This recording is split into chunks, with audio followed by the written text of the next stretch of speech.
It's the Opperman Report. And now, here is investigator Ed Opperman. Okay, welcome to the Opperman Report. I'm your host, Private Investigator Ed Opperman. And you can find me at Opperman Investigations and Digital Forensic Consulting. Just go to my email. Email me directly at oppermaninvestigations@gmail.com. We do a live show every Friday night at Spreaker.com. There's a chat room. You get an email notification when we put up new content. It's all free. If you go there and look up Rocky Radcliffe, he's an attorney we had on the past who was a survivor of the OSU, Ohio State University scandal. And today we have Steve Snyder Hill, who's a retired Army major. He's an author, and he's part of this group, Survivors of OSU.com. He's also written a book called Soldier of Change. But check out Rocky Radcliffe, and then we're going to get some more details here on Steve Snyder Hill. Mr. Snyder Hill, are you there? Yes, I am. Thank you so much for joining us on the show. Tell us about yourself. Who is Steve Snyder Hill? That's kind of a complicated question. I'm kind of a normal person who had a career in the military and I joined the military in 1988. So I've been in the military for quite a long time and then retired in 2019. While I was in the military, I had kind of a crazy thing happen to me because I was serving in Iraq. And it was the time that the presidential debates were on TV. And they were saying that they were going to repeal Don't Ask, Don't Tell at the time. And I'm gay, so it was very, very important for me what was happening. But some of the Republican candidates had come on TV and said that they were going to kick people out and they were going to repeal it. And I just thought it was really important to get them on the record saying what they were going to do. So they had a Google debate where you could send in a question and normal people could submit questions. And I'm probably one of the first people that did it from a theater of war in Iraq and submitted a question to the GOP debate in Orlando, Florida. And it garnered a lot of attention. The audience booed me, and that caused a lot of outrage. That was kind of before current times where politics have gotten more vitriol and stuff. But back then, people were really appalled by that somebody would be serving their country and be in a theater of war and get booed. So it just became a big deal. President Obama talked about it at the time. It was on almost all the sitcoms. HBO Newsroom did an episode about it. But anyway, it kind of led to a lot of other stuff happening where I wrote the book that you had described earlier.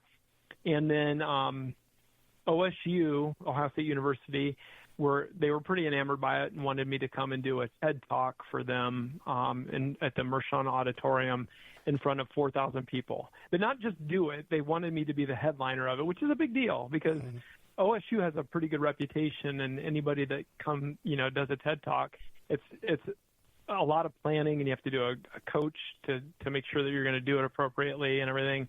And for you to be the headliner of it and for them to promote it and have you all over the face of it is kind of nerve-wracking, and I was nervous about it.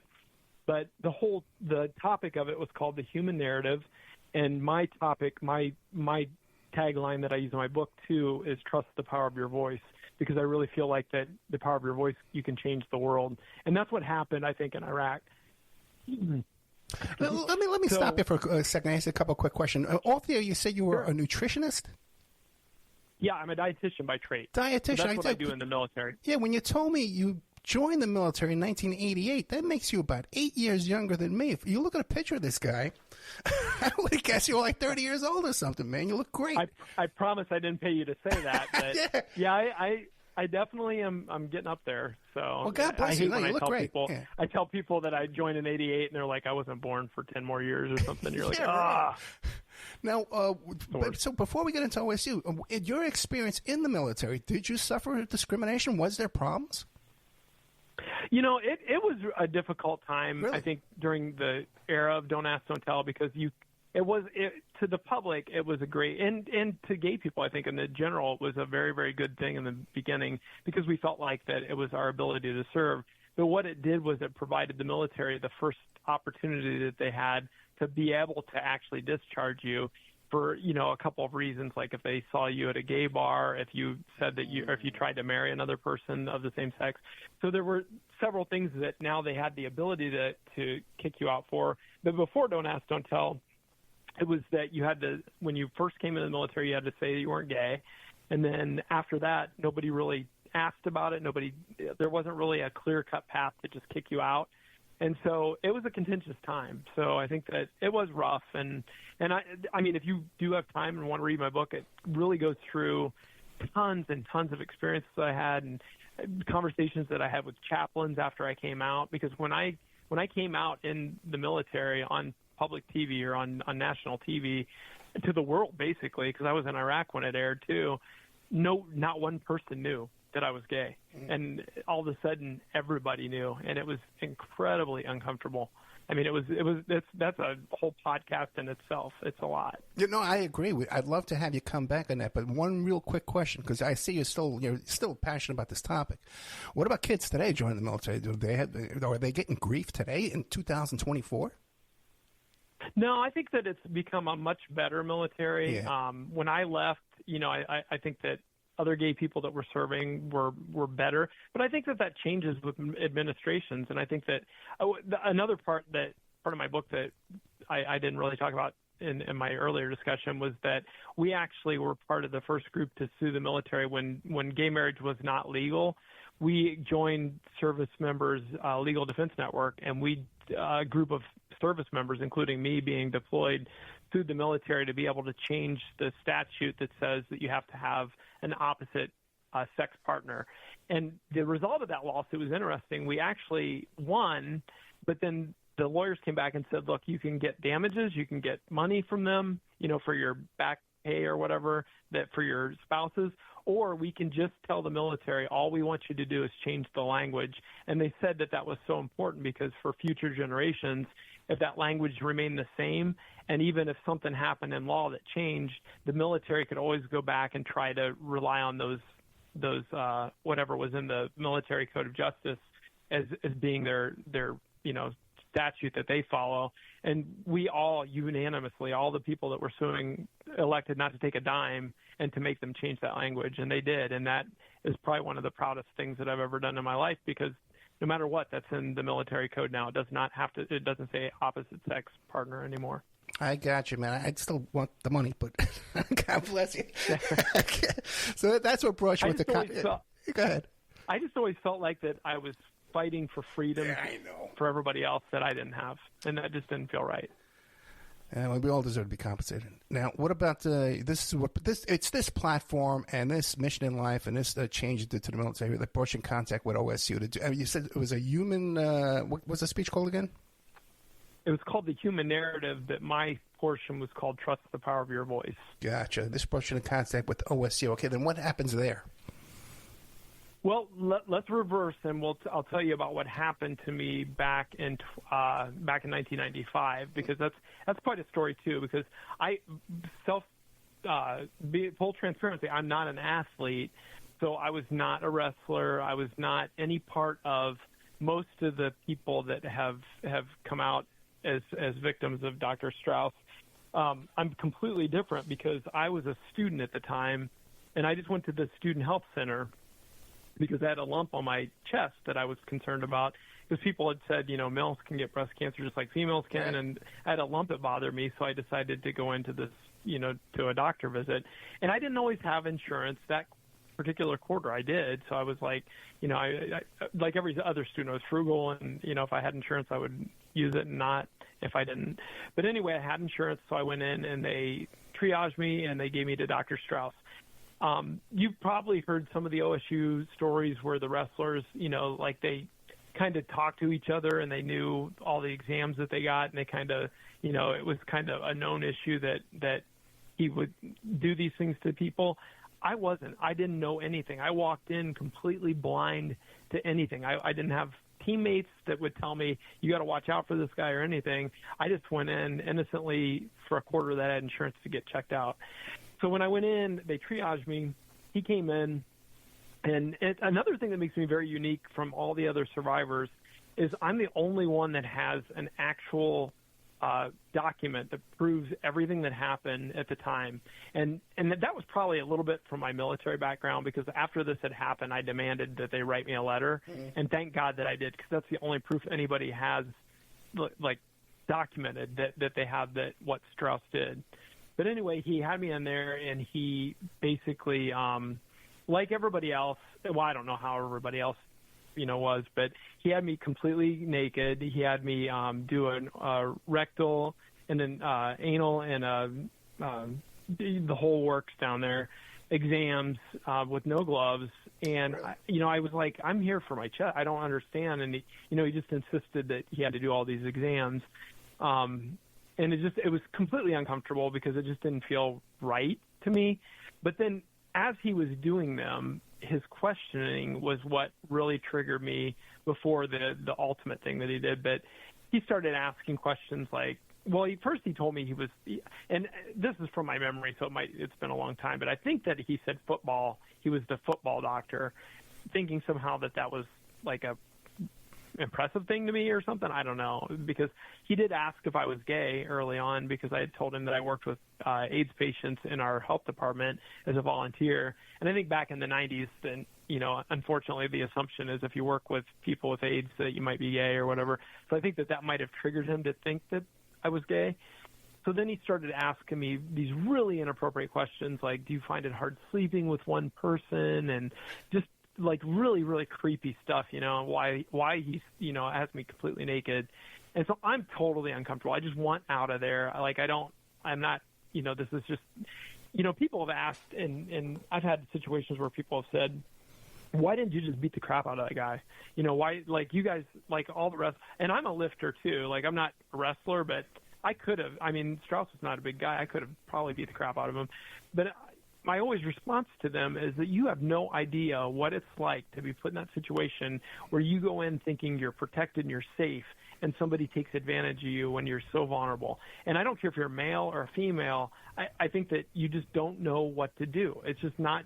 It's the last thing you're going to expect. It's the last thing you're going to expect that morning. I'm going to go to the doctor, and I'm going to go, this guy's going to start and get molested. Yeah, that's terrible.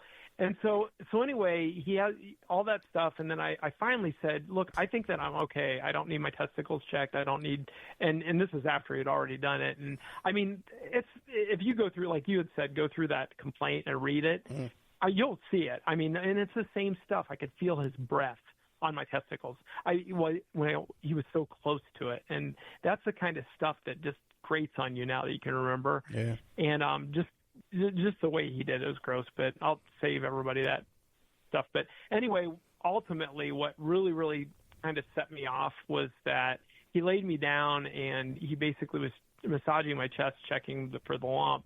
And he just kept pushing his groin closer and closer to my side, and I could feel that he had an erection. And that's when I was just like, I want out of here. I don't know what to do.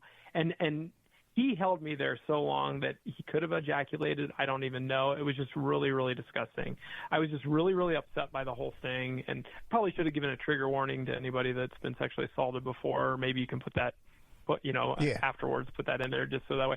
But it was awful, and I went home and I was really, really upset about it, and I was angry. I knew that what happened was not right. So this is, again, where my story veers from a lot of the other survivors. I'd been in the military, so I know what's right and wrong, and I know how to handle myself. So the day after this happened, I called and I complained about him and I said, I want to speak to the top person at Student Health.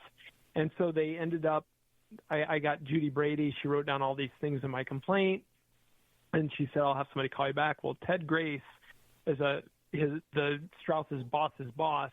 He called me back and he said, Strauss denies all the stuff that you said, because my complaint, and I'm happy to send it to you and you can post it and let people read it. Okay. My complaint's very, very, very, very detailed about every single thing that he said or whatever.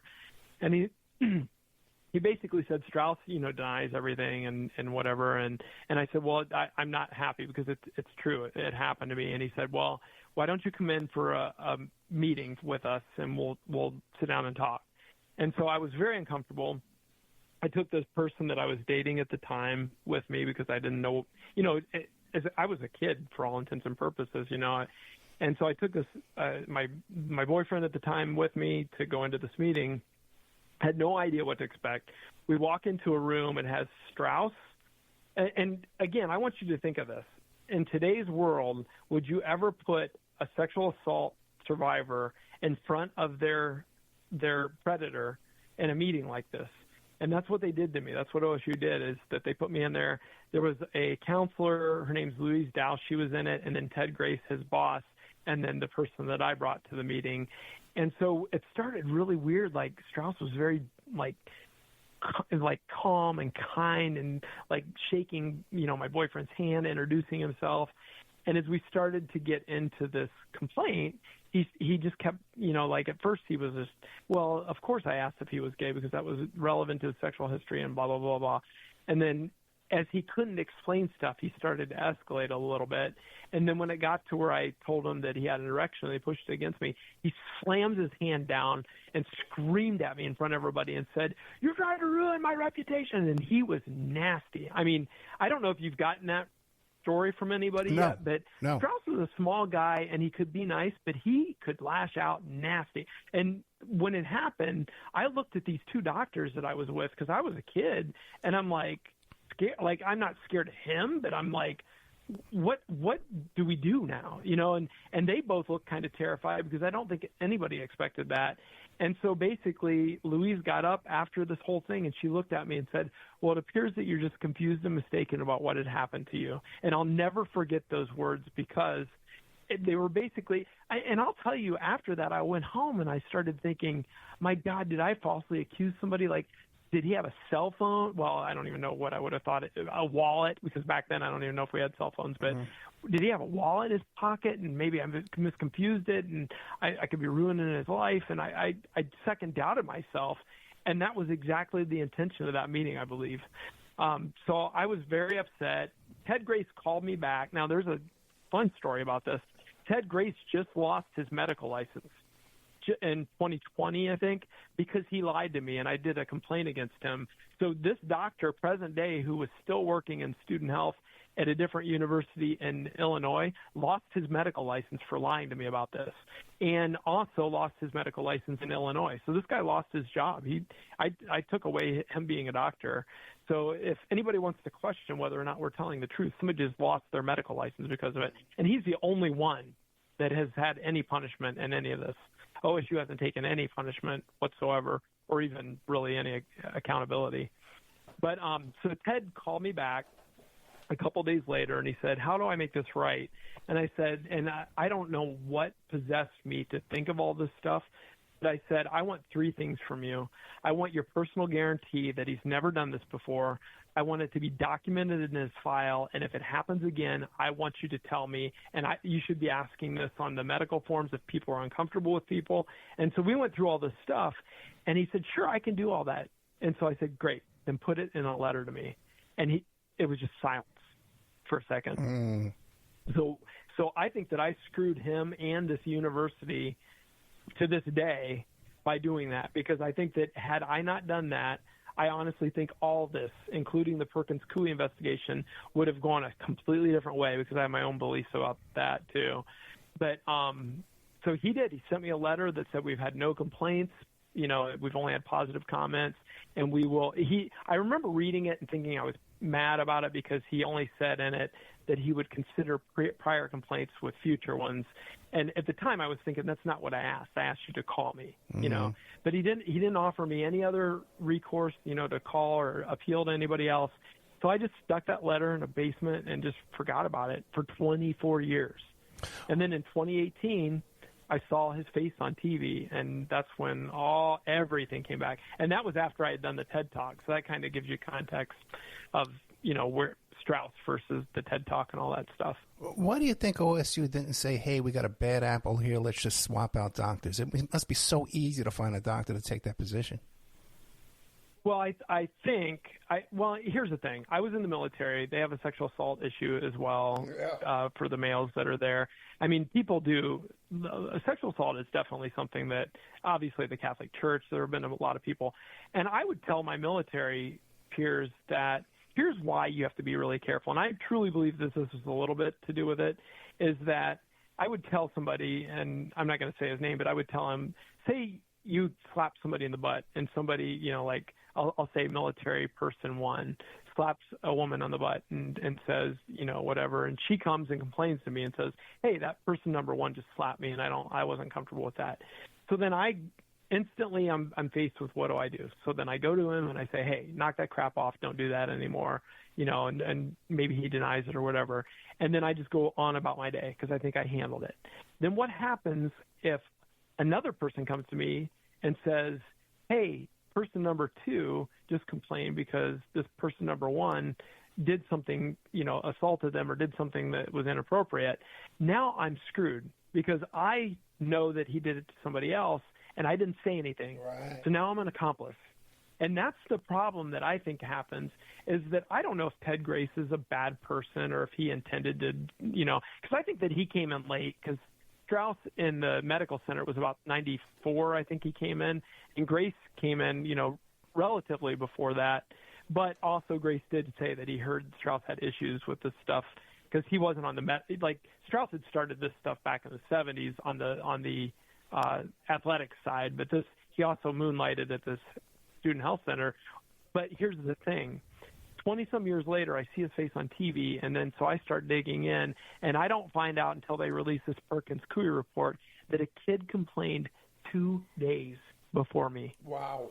To that same guy, complained about the same thing, and he looked me in the face and told me we've never had anything but positive complaints, and sat there and let Strauss scream at me and say, you're trying to ruin my reputation, and sat there silently while that woman said, it appears you're confused and mistaken. That's why that guy lost his medical license today. And I went after him in 2020 and filed a complaint against him because I wanted him to lose his medical license because he deserved it for what he did. But back to your question, I think that the problem is that when people think that they have got something under control, they might not realize that it could spiral out of control, and now they're an accomplice. And, I mean, there are other theories of Strauss. I mean, I know stories now that I've read everything. I'm probably one of the most foremost experts on everything that happened back then just because of everything that I've gone through. Because just like you said, I want to know why. Strauss's lawyer got a call from OSU because Strauss went in and screamed at their lawyer in her office, and she said, you can't do that. She told his lawyer, you can't have him doing this. And so he had like an anger thing to him too, that maybe they couldn't have controlled, maybe, and Grace had said in a deposition that he was actually scared of Strauss. So maybe it was intimidation. Even though Strauss wasn't a big statured person, he could get nasty. And I don't know if it was part of all that. Maybe it was, that steroid thing that people had said that he was giving steroids out, because I have survivor friends that said that he offered them steroids. I mean, there's all kinds of stuff like that. But did he have political juice? Does this guy have question. Political kind of power or? Well, he has doctor power. I mean, when you're a physician, I think that and I somewhere either read or heard that the position of student health was just not a coveted thing for doctors to do, and Strauss was super willing to do that, and so I think that probably they allowed him to do some stuff, I don't know, or get away with more than normal, but it was crazy. Gotcha. I found a document back in the student newspaper back from the 70s or 80s that Strauss wrote an article about saunas, and he basically, it's the weirdest thing to see the grooming happen. He publicly said in this article that you might see me in saunas because I'm just making sure that people are healthy and that they don't get in there too long, and you shouldn't, like the whole article was about being in saunas too long, and he kind of said that he frequents them because he's trying to make sure people are safe. And I'm like, now knowing what I know, I'm like, that guy was grooming everybody. Like he was grooming, he was setting it up. So if you see him in there, you don't question why. And that's insane to me. Yeah, I've heard other stories about that sauna and tongue depressors and all kind of weird stuff going on in there. You've heard those stories too, I'm sure. Right? Yeah. Okay. Yeah. So, but part of my grief with this whole thing is just that OSU, it's not only that, well, I mean, this is difficult to say. It's not only that they covered up sexual abuse and hid it for 20-some years. That's like, to me, about 10% of the evil that university has done. The other 90% is basically everything that they've done since we've come forward. And it's honestly, I mean, I'm going to lay it out for you. If I'm ready, yeah. Okay, so the first guy comes forward, the whistleblower. First complaint of anybody comes forward, does a public records request, and says, hey, I think that this guy was sexually assaulting people because he had some grievances against OSU. So their first response as a university was to send him back something saying there's no responsive records. So that was their first lie right away. Nobody's ever talked about that. They've never explained why they lied about that because there are thousands of responsive records. They're a public university that's required to give public documents out. They're required to, and they lied. Nobody's ever pressed them on that. That's the first thing that they did. I mean, right out of the gate, just lie. So then basically when I came forward, my husband, now this is ironic, my husband actually worked at OSU at the time that I saw Strauss's face. He worked in human resources for the director of human resources who was, they have human resources all over the university, but this was the HR of the HR. So my husband actually worked at a higher level in the human resources department, and he knew all this stuff about Strauss was going on. I had never talked about it before. I had never even told my family about this, and there was a reason, because Strauss, I suspect, was probably gay. And when this happened to me, the first protective instinct that I had is I don't want to tell my family about this because I don't want them to think that gay people do this stuff to people. Right. And that's what I felt, and that's why I kept it, secret or whatever. And so Josh was working, and he knew all about Strauss because they were all in damage control. They shut down a whole department because of him. And he worked with the PR guy who now I'm sparring with all the time publicly. But he worked with all these people day in and day out. And when this all broke, and I told Josh, I'm like, oh, my God, that's the guy that did this to me. And I have that actual video where I saw him because we were working out, and our cameras captured it, and I just saved that video. But I couldn't believe it. I was like, that's that guy, and I couldn't remember his name. I couldn't remember even the meeting, any of the details about it. I just knew that face. I mean, I could never forget that face. And so that's when Josh was like, this is a big deal. There's a lot of wrestlers. And then I started to Google Mike DeSabato because I wanted to see what his deal was. Right. And that's when OSU was secretly kind of dispatching him because they were attacking his credit, his credibility. And so then I even questioned his credibility because of what I was reading in the media. But I did a public records request. And I said, I know that I have some documentation because I know that it's in my basement somewhere that I did a complaint because at that point in 2018, after this broke, OSU was still telling the public that they don't have any credible evidence that this happened. That's what they were telling them. So then I come along, and I think that they were hoping that I wouldn't because I had documentation that nobody else did. And if I didn't come and ask for it, then they never had to produce it. And trust me, based on what I'm going to tell you, they wouldn't have produced it. I'm 100% sure of that. But anyway, so I did a public records request, and they basically kind of hem-hawed about it a little bit. And then I kind of pulled the military card and said, look, I've got drill this weekend. And I said, the Perkins Coie investigators I contacted and said, I think that I might be one of this guy's victims. I complained about him, and I think I have documentation. They wrote me back right away and said, Steve, we're so glad you came forward. We were hoping you would. And I was like, what does that mean? I was like, if you were hoping I would, why didn't you reach out to me? Like, that just seemed shady to me because I was like, if you knew what I know and you have that documentation that I want, then you should have been calling me. And they knew how to get a hold of me. I just done a great big, TED Talk for them. But anyway, so I asked for this documentation. So I did get my complaint. I had never seen the complaint. I only knew what I told them. But to see it in paper all these years later, after you've heard all these awful stories about Strauss, was just awful. I mean, it was just awful to read. Josh was reading it, and he's like, oh, my God, Steve. He's like, because I put stuff like I couldn't look him in the eye. Like, it was just I felt bad the whole night, and just stuff like that were in my complaint. But then Ted Grace's letter that basically showed that he lied, because obviously we know – well, I didn't know that he lied then, but I knew obviously Strauss had done this before based on all these other kids. So the fact that he said we'd never had a complaint, I suspected was a lie, but I didn't know for sure when they gave it to me. So about December, Perkins Coie reached out to me and said, hey, were you in a meeting with Strauss? Because we found some documentation you were in a meeting with him. And I'll be very frank with you. At that point, I couldn't remember the meeting because it was 24 years ago, and I think that some trauma, you suppress some of that stuff. Sure. And so I told my lawyers, no, I wouldn't have met with him. I would have told you that, and I just didn't remember that. And so then I asked Perkins Coie for that. I said, well, can you give me documentation? Maybe that'll trigger my memory.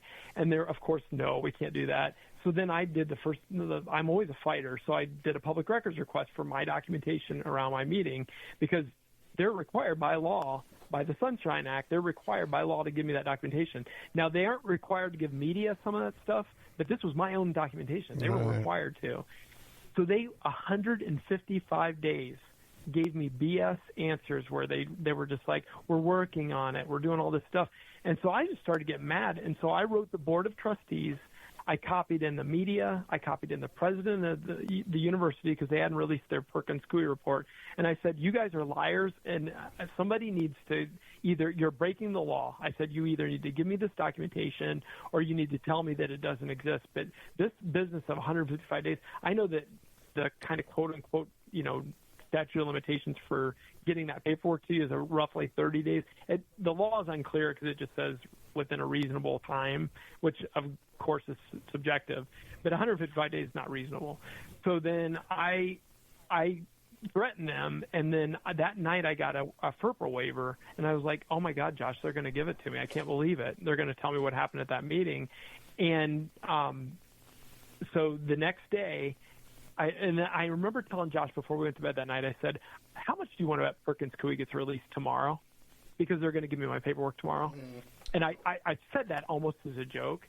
The next day at 9 in the morning, I got my paperwork. 9:36, they released the Perkins report. And they claimed that, that was I didn't change their timeline or nothing. But that seems awfully suspicious to me that all of a sudden they released all this stuff when they knew that I would have, because they gave me a little bit of my stuff before, but they didn't give me the stuff about my meeting and all that other stuff, because that's what told me that Grace lied to me. That's what told me that a kid before me.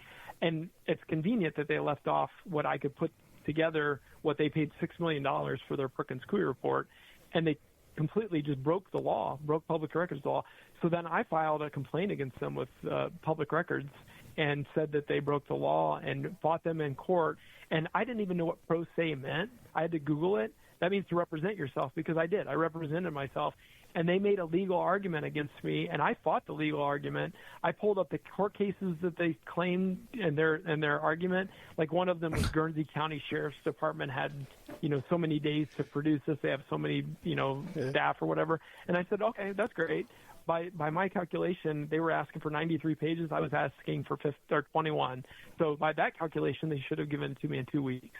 And so that's the kind of arguments that I'm making to the court. And I won. Just to clarify for a second here. OSU broke the law. Yeah, the Perkins Coie report is an supposedly independent investigative law firm that the college hired to investigate into all these allegations. Correct. Right, so it wasn't part of the lawsuit. And the funny thing is, back then they always dismissed the language that we said they're OSU's lawyers. They always dismissed that. But today, in present time, all of a sudden, they were our counsel, and that's why it's attorney-client privilege. So everything changed. They're really? So manipulative and everything. Oh yeah, they basically said that's what they're fighting right now. They don't want to even include the Perkins report and any of this lawsuit, because now they're saying, and I can't make this stuff up. You please fact check me. I want your audience to fact check all this. But now they just filed in court, and they said that the Perkins Coie report that they bragged about, I have their board of trustees bragging about how they led the effort to expose Strauss when they really didn't. It was a whistleblower. But I have all this audio of them saying that, but now they just filed to the court that it's hearsay, that they can't validate any of it. It's so funny. It's so funny how everything's changed. I really wish this story would get more publicity, because all people really know about, something went on in a locker room. There was a teacher, there was a doctor, and Jim Jordan. So what happened? Did he see it? Did he didn't see it? There's so much more. Real quick, Les Wexner's wife, is she still a trustee? I don't think she is. I think she resigned from the board. I could check that, but I don't think she is anymore. Let me see. Yeah, because very bizarre. All this took place in the Wexner building. Okay, the guy. Well, I mean, the thing is that is funny is that Les really does kind of own Columbus. He's very, very prominent in Columbus, and you don't really mess with him or the family or whatever. And so, like, any kind of accusations as a quick scan, I don't think she's on the board anymore. Gotcha. But she was definitely on the board while this was hot and heavy. And so I think that was part of the beef that people had, is that he was going through his own scandals with Epstein and all that stuff. But I'm pretty clear cut about stuff. When people ask me about Jordan wasn't part of my story. I mean, I think that he's extremely disliked in Columbus. Like, when we protest, people will scream obscenities about him all the time. So I think he's extremely disliked, but he's not part of my story. I wasn't part of his. But the thing that I always challenge, and I can say this because there is a document from Strauss's lawyer that basically complained to OSU when all this stuff was coming out, and I can quote, it says, rumors and innuendo are rampant across the entire university campus as well as other campuses about Strauss. So he was complaining that everybody knew. Like, he's like, everybody's talking about my client, and everybody knows this stuff, and everybody's saying all these rumors. So my question to Jordan would be, if your locker's just a couple down from this guy, and his own lawyer back then was saying everybody knew, how in the heck can you say that you didn't know? I just don't know how he can BS his way out of that, But again, he's not my story. Right. I don't really, I personally don't care for him, but I'm not going to try to pull him into something that he's not part of me, but I definitely would ask him that question, is how can you say you didn't know when he's saying that the rumors are all over the place. We only have about 15, 16 minutes left. We're talking to Steve Snyder Hill from survivorsofosu.com. He's written a book called Soldier of Change. So, Steve, we were discussing you wanted to bring out all the nefarious behaviors of OSU. Have you covered that yet, or is there more? Okay, well, I will try to talk faster so you can get all this stuff. Yeah. So basically, I filed this complaint. OSU lost it, and I won a $25 settlement because that's how much it cost me to file. OSU had to pay me that. I didn't even cash. It's on that check is on my wall framed, because I'm so proud of that, because it was me defending myself. Trust the power of your voice, and I believe that. But then OSU's lawyer wrote me back while I was fighting them, because I'm not a lawyer. I don't know how to do this stuff. And she wrote me back and said one of my filings was not allowed in all caps. And so I was like, oh, God, did I do something wrong? So then I'm trying to figure out what I did. And technically, now I know this later, is that the way the court works is that they ask for stuff, and then you have to wait for them to ask for it before you file. But they ended up allowing it because it was my rebuttal to what they had said called out a lot of crazy stuff, because they told the court, and I'm not making this up, they told the court they didn't want to give me that documentation because they were afraid that it would traumatize me. Wow. That is such BS. I was like, how can you say that? So anyway, so she told me it was allowed, so I complained about that too, because I was like, that's like a lie. It was allowed. The court did allow it. And then she wrote back and said, oh, I'm sorry, I misspoke about that, but I sent it to my own legal team. I didn't mean to send it to you. So again, here's OSU telling me she's trying to make me believe that she hit reply to all and then somehow went through and deleted all of her fellow attorneys and then accidentally sent me that's not allowed email. It's just they're just lies. And here's the best part, that when we did this, and I'm going to just it's not even breaking the rules, because I basically agreed to this in the beginning. We had a mediation before we did this court case for this documents. In the mediation, they said that this is confidential. And I said, wait a minute. And I did say this is like, I have a recording of this because I recorded the whole thing. They said it's confidential, and I released this later. But I said, I don't agree to confidentiality if I find out any laws are broken. And nobody disputed that. So I feel like that I'm within my right to make it not confidential anymore. That during that mediation, when I was telling them all this stuff and saying, I don't know why they waited 155 days, their lawyer lied to the court and said, we didn't even get his documentation back until right before the Perkins-Coie report released from Perkins-Coie.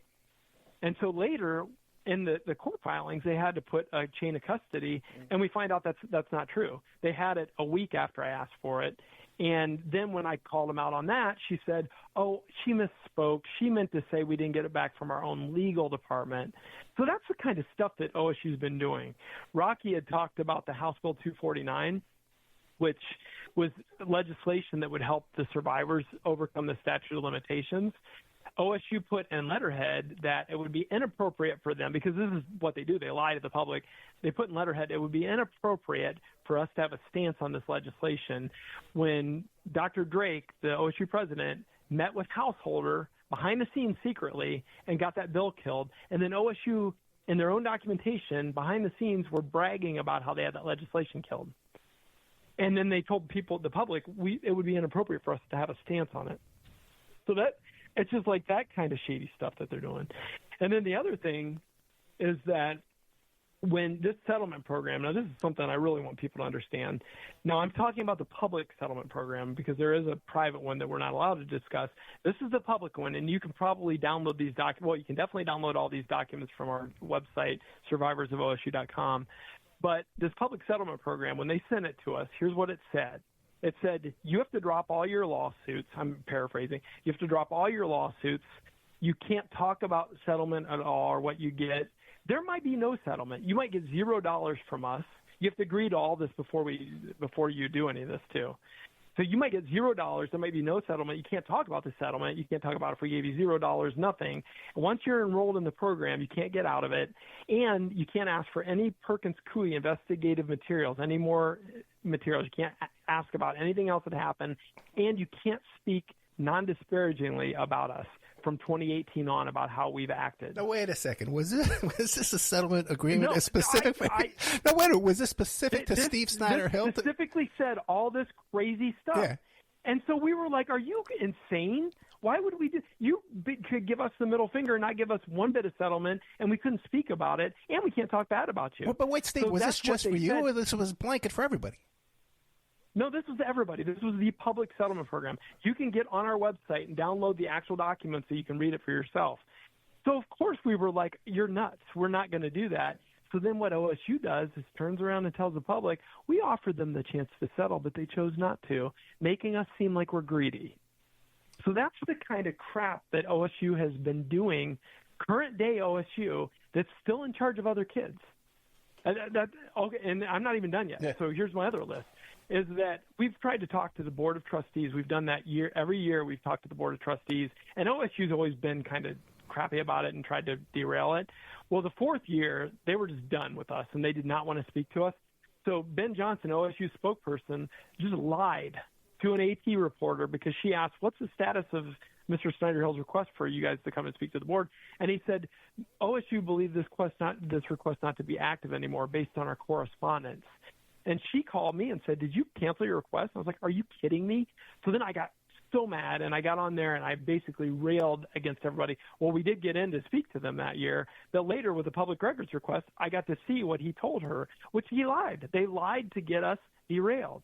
And then they turn around and tell people in a court filing, we've welcomed the survivors to speak to the board for a healing.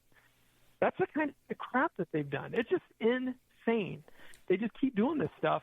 And, I mean, the Board of Trustees, these Board of Trustees, and I want people to get up and Google them and look at their faces and know what companies they work for and what companies that they're attached to, because they've claimed publicly that they're going to do the right thing. They're committed to a fair and monetary resolution, that they've led to the effort to expose fraud. All these things are just lies. And it just keeps going on and on and on. And they've fought us now for 6 years. And so back when I told you 10% of my trauma was Strauss and 90% is OSU, I mean, the 4,000 times in their filing about the Perkins Coie report, they denied. They put the word deny 4,000 times, denied every single thing that we said. So to this day, in their court filing, 4,000 times they've denied it, even though they paid $6 million to have a report when they thought they were protected under the statute of limitations. And then we won that under appeal, and then the Supreme Court rejected listening to it. And so once they realized that strategy wasn't going to work, what do you do if you're a liar? You pivot, and now they're saying, oh, well, we just think it was hearsay. And you're like, somebody needs to wake up and listen to this story. Because if you are, I would never send my kid to OSU. I would never trust them there. Because that's the type of people this board and these people are. And they're fighting us, and they're trying to make it. They tried to make Mike DeSabato look bad. They're trying to make us sound greedy. And now they're trying to say that we can't get emotional damage because of another court case that the Supreme Court ruled that you can't get emotional damage. And they're basically just spitting in our faces and saying, well, if you can't get emotional damage, then what do you really want? Do you have some doctor bills? What? And that's the way that they're acting toward us. And it's so gross. You know, I mean, lawyers are probably a lot more, calm and dispassionate. When you're not personally involved. I'm not used to being sexually assaulted and having somebody treat me like this. Well, a couple of things. Mike DeSabato, I can vouch for him. I've spoken to him several times off the air. We've never had him on the air, but there's a legit guy. A quick question about. Well, he's not allowed now. You know what? He was willing to though. You know what I mean? I just he can't speak disparagingly about him because he signed that document. Yeah, I know, but I could have pushed him. I could have got him. He's not allowed to say that. I could have got him on here. It's so crazy. Because he said, man, he told, right after he signed that, he said he still wanted to come on here. I says, check it. Well, I keep telling him he needs to be careful because honestly, the way that OSU is, if he signs something saying that he can't, and I even had a student reporter press them on that and say, what does non-disparaging mean? Like, can Steve say that you broke public records law because you did?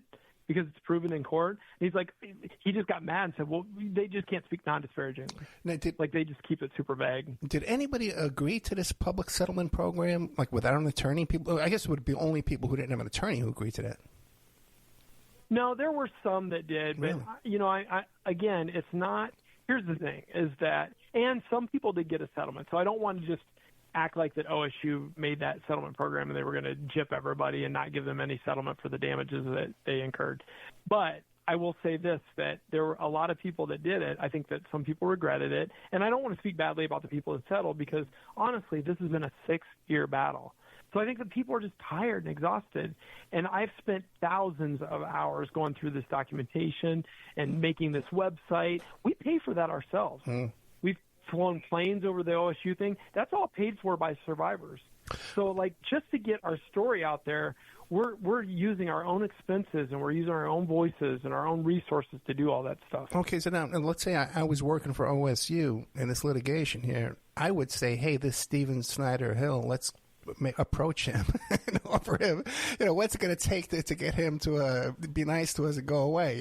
Has anybody tried to approach you and make a deal with you?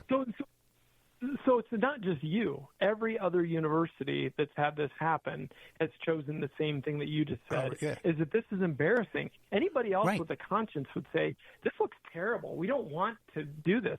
I don't know what possesses OSU to just have the audacity to feel like that their reputation is so good that they can go and do this to people.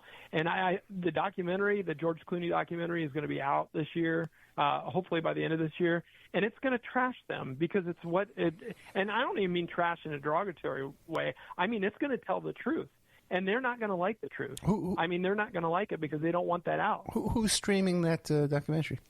Not Netflix, I hope. It's going to be HBO. HBO, okay. But you'll see me in it and hear some of this. Oh, great, great. Yeah. Now, conditions in the locker room, because at one point they were allowing anybody who worked at OSU, gardeners, maintenance men, painters, whatever, could go use those locker rooms and use the gym facilities. Has that policy changed? So the center now is totally different. They actually, and again, this is weird, and I don't want to be conspiratorial because everything that I've said now, as crazy as it all sounds, is all completely. You can go through our website, and I have all the proof to everything. You can download the documents that corroborate everything that I've said.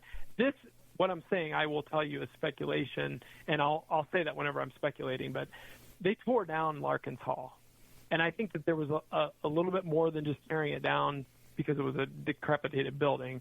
It's like a memory erase, and I feel like that as bad as everything happened there, that tearing down that building is probably, for somebody that has the resources they do, is probably the best option for them to get rid of it. But so I'm sure that now OSU has different. I mean, and I'm not giving them a buy in any way, saying the 90s were a different time because none of this was ever acceptable. But there are definitely more eyes on them now. They have, people can have social media. I think that they have to be very careful. Although I'll say, even though that I say that, and people should be confident thinking their kids would be protected, they've had a band controversy where this band leader had a sexual culture that, he ended up getting fired. They had a diver that had, like a underage, situation that happened. They've had some football players that had some rape allegations. I mean, so OSU hasn't learned. Like, they'll tell you, here's all the things that we've done. They even said that they did a sexual assault task force after us. And I have great audio from all of our local news channels that was like, they didn't really give any specifics. We don't really know what they're doing or what this is designed to do. It sounds great, and then they act like they're going to be the leader in the sexual assault task force. Well, at the end of the day, what it was 3 Zooms, I think, where people came in and did a presentation, and then they wrote a report summarizing what they learned in the Zooms. But that's all it was meant to be, as a PR thing. And then the one thing that I did not say that is probably the most egregious thing that I think they did was that in 2018, when this was all breaking and Mike was, people were thinking he might be lying and they were kind of painting him as a liar. In 2018, OSU released Strauss's clean personnel file to the public. Now, when they were fighting me in court, one of the things they kept saying is we don't want to piecemeal release information because that could be traumatizing to people, and that's why we're not piecemeal releasing anything, and that's how they justified lying to me in court and trying to keep my public records. But here's the thing. They didn't mind piecemeal releasing his clean personnel file that somehow, out of the thousands of documents that talked about him raping people and sexual assault and them lying and all that stuff, didn't make one of those documents into his personnel file. So I think people need to be outraged and go back and say, you need to explain that, OSU, because now we have thousands of documents. Now you have a freaking screw report, $6 million, saying that you knew. And here's the thing. They released that document when they were fighting me not to give me my documents. So if you want, this isn't conspiratorial. If you want to know what their intentions are, that's right there laid out. They knew that I had documents. I threatened them saying, if I find this in my basement before you give it to me, you're going to be in big trouble. They knew what it said because their investigative team told me, we're so glad you came forward. We have your documentation. So they had it. But then they released his clean personnel file. So they were trying to lie their way out of it in 2018. So nothing's changed in 40 years at OSU. If another sexual assault predator comes along, it's going to be the same thing. Well, on that note, we're out of time. Steve Snyder Hill, thank you so much, man. This is great information. You present this incredibly well. And we're going to be doing a series of shows on this, and I'd love to have you back talking about your experience in the Army. SurvivorsOfOSU.com. Steve Snyder Hill, you can find him on Twitter. Retired Army Major. Soldier of Change is a book he put out. Mr. Snyder Hill, thank you so much, my friend. Thank you very much. Good night.